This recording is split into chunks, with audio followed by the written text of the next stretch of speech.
तुम्ही रोज ॲफर्मेशन्स करता का? I am healthy, I am rich, I am stress free, I am happy असे तुम्ही ॲफर्मेशन्स करता का? आणि जेव्हा तुम्ही ॲफर्मेशन्स करता तेव्हा मनातून काय आवाज येतो की हे खोटं आहे?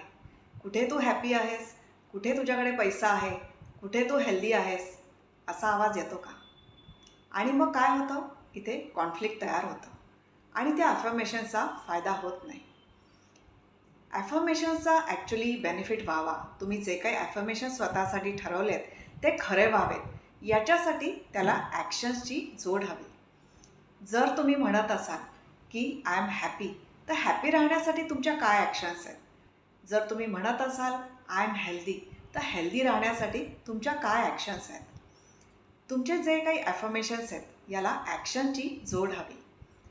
तर तुमचे जे काही ॲफर्मेशन्स असतील त्याच्यासाठी तुम्ही कोणती ॲक्शन आजपासून घ्यायला सुरुवात करणार आहात हे कमेंटमध्ये नक्की माझ्याबरोबर शेअर करा.